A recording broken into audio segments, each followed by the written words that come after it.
Welcome back to Victory Road. Did you know that in the books of The Wizard of Oz, the Emerald City isn't actually made of emeralds or even green? The wizard just makes everyone wear green-tinted glasses in the name of protection. I have trouble forming long-lasting relationships. Today, we're talking about Pokemon Emerald. Let's do this. And hey, if you like what you see, don't forget to subscribe. It helps out more than you know.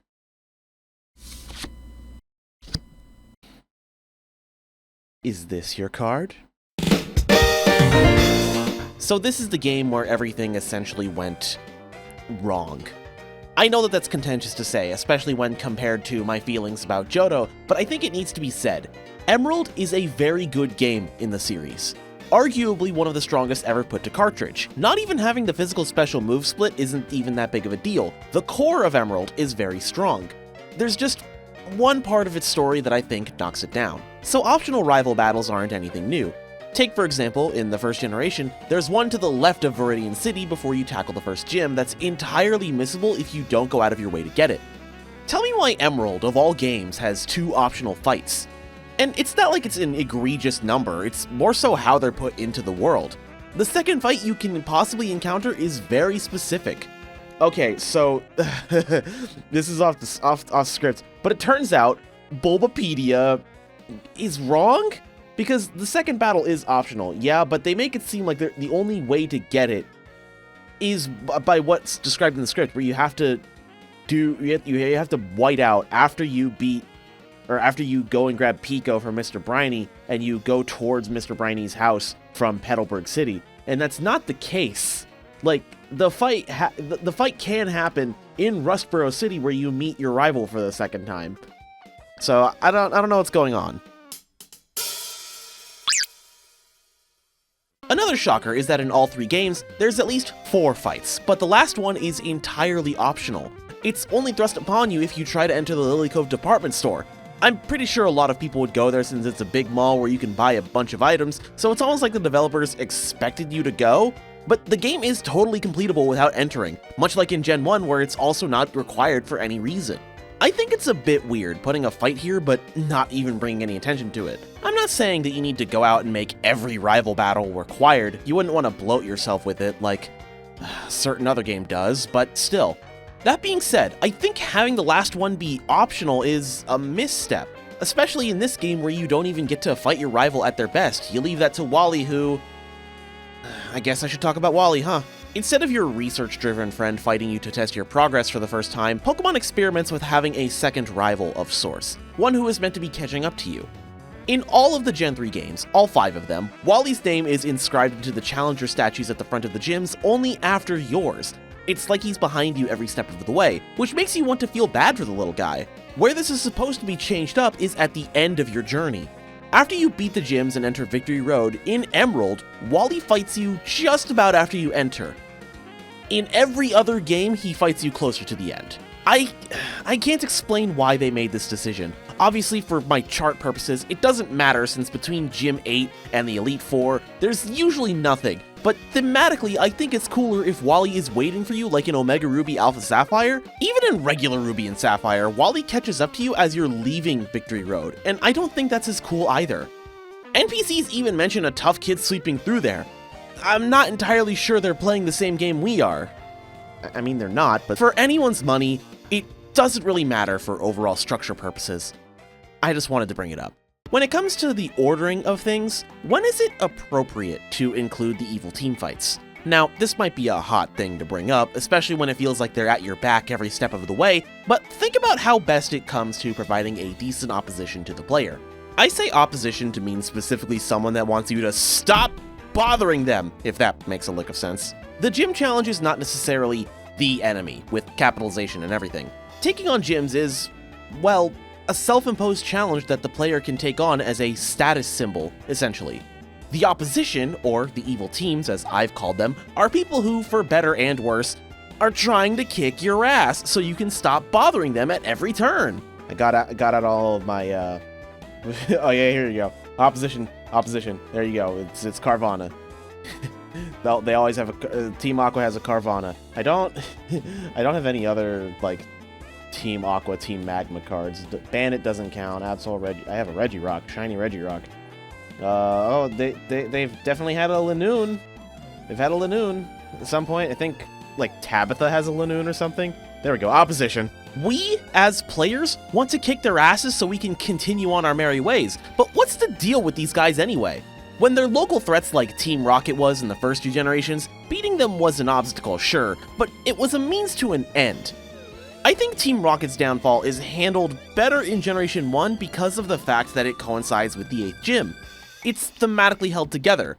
You beat the self-imposed challenge, while also beating the big bad evil force that's been a thorn in your side for the whole game. Team Rocket's resurgence in the 2nd generation would handle a lot better if it weren't totally jammed in the latter part of the gym challenge, requiring the player to go deal with them entirely before heading back to the gyms.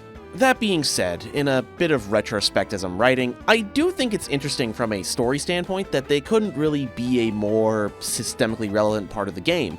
They're a shell of their former selves with a boss that couldn't even be asked to call himself the new leader, just waiting for Giovanni to come back. That all being said, I don't think elevating the scope of the prospective world-ending story should fuck with the structure of the gym challenge. I have said this multiple times before, but it bears repeating until everyone in the world knows what to do. The worst thing Pokemon has ever done to its story pacing is put the resolution to the legendary Pokemon and the resolution to whatever evil team is right at the ass end of the gym challenge. What good is an 8th badge other than a formality at that point? No, really, what good is it? Like, listen Juan, I just kicked the ass of 2 eco-terrorists and single-handedly put a stop to the physical manifestations of primal forces by going and summoning a Sky Dragon. You and your bitch-ass Whiscash don't fucking scare me. I can't help but think that this is supposed to hype you up.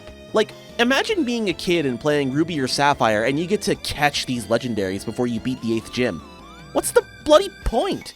It feels like it's kneecapping an ultimately wish fulfillment experience.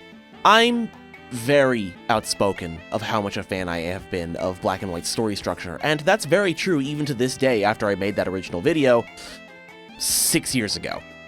Thanks to a hentai artist for getting that shit rolling, I'm not even kidding. I don't think that specific structure works unless you build your entire story around it. I don't think a rug pull of, no, you actually don't fight the champion would be good for every single game in the series, and don't let me or anyone else convince you otherwise. I, personally, think that the climax and fallout of one story should culminate at the end of others in a narrative like this that features 3 through lines. Well, 2 for the longest time, assuming that the evil team is always involved with the legendary at least. Would it not be just as satisfying to treat the Elite Four and Champion as your victory lap with your new best friend, rather than the 8th gym, the Elite Four, and the Champion? Like, let me get my 8th badge, and now that you're really ready to take on Victory Road, go out and deal with the world-stopping event. That's kind of how Heart Gold Soul Silver handle it, except way better because Heart Gold and Soul Silver aren't that great. I'm under no illusion that my way is strictly better and that I have perfect ideas for, to put it loosely, a game entirely about a nationwide battling tournament with a world-uprooting monster looming in the distance that gets summoned by a random guy and his goons. I am saying that I have an idea on how I would make a Pokemon game, and that I think that the several games that follow the formula that Emerald specifically put out are ever so slightly weaker than they could have been. So other than that, what do I love about Pokemon Emerald? A lot, honestly, a lot.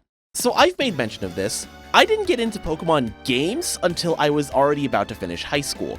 Way back when on a jailbroken PSP. Pokemon Emerald, specifically, was the game I picked up and played all the way through. Of course, that was nearly 12 years ago, but playing through this game again on stream at the SADBOIS Radio, I found myself really getting into it. It was, to put it plainly, a bit primitive. Even slightly more so than my playthrough of Fire Red, which was a ROM hack. This, however, was as pure and simple as I could get. Though, fun fact, while this video was being written and this game being played, the announcement that RSE was coming to Nintendo Switch happened, along with the shutdown of Pokemon Bank on the 3DS. It hurts. I just like went to look at how the thing is centered, and it's just been slowly moving towards that way. Oh, this is gonna be a pain in the ass to edit. I have to center that again. There we go. Yeah, centered and all in 60 FPS 4K glory. This video is being recorded in 4K. What the hell's wrong with me? Like 1080p is fine, but I wanted 4K 60 for this video. Oh, I hope you like hands. The breakpoints to go fight Team Aqua and Magma are For the most part, very well put in place. The only one that stands out, really, is the last one with both after the 7th gym. I think the one with Team Magma on Mount Chimney is probably my favorite, the first one on Mount Chimney.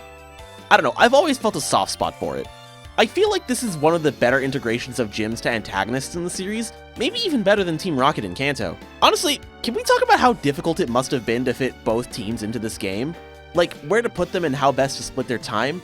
I think it's impressive. My biggest pipe dream is for someone to mod Aurus to be Emerald and include the Delta episode. 3DS ROM hacks need to exist. Do they? Probably, I don't know. It's especially interesting how they canonize certain events, like Mount Chimney once again being a Team Magma encounter rather than shoehorning in Team Aqua to help keep the same pacing going on. I think it's ambitious that there's 2 different teams depending on your version, but in execution I think it's a bit misplaced. But that's not here or there. We're talking about the definitive version of events, which you can't take from me. I just realized, as I finished that paragraph, this video might be recording in portrait, and I have to rotate it instead of being recorded in landscape, and I need to look. God damn it. I think the key takeaway from this game specifically is that despite the seemingly overwhelming amount of times you go fight Team Aqua and Magma, you never really feel overwhelmed by them. Like, it's almost between every damn gym that you have to deal with either one of them, which might have led to this game being so... whole? There's no bait and switch. These guys are assholes. I guess putting it like that, it makes sense for an encounter with them to be between the 7th and 8th gym, but I think the problem isn't that it happens, it's that it resolves. Does that make sense? The resolution to this plot shouldn't be between important game-defining checkpoints. Your badges are displayed on the damn file select screen, not however many times you beat up Archie and Maxie. Does having it be before the 8th gym help solidify the 8th gym as the final major checkpoint? I don't think so. Becoming the champion does that. I'm conflicted. I'm still ardent that the end of the opposition shouldn't be before Gym 8, but maybe my problem is that the legendary Pokemon also being there. I'm unsure. Maybe, to you guys out there, potentially being game makers, try and keep this in mind. Does resolving a game-spanning conflict too early kneecap the impact of one of your central narratives, or can you make it work? It would be difficult to make it work properly unless you wrap things up very carefully, or at the same time. You gotta be some sort of super nerd that still uses RPG Maker or something. Stop looking at me like that. And here it is, the end of this chapter on Victory Road. If you liked what you saw, please hit that subscribe button. It helps out more than you know. Also, hyping the video would be great too. I forget that even exists half the time because I watch YouTube on my computer. Truth be told, I thought about retiring the series, but with winds and waves on the horizon, I found my newfound vigor in talking about game design. I wanted to give another video in this series an earnest shot. Want to see more? Please, for the love of God, tell me, and tell me which generation you'd want me to tackle next. With Emerald done, I'm halfway through the whole series, with Platinum, White 2, Moon, Shield, and Scarlet left to tackle for this series. With all of that said, my name is Sonata.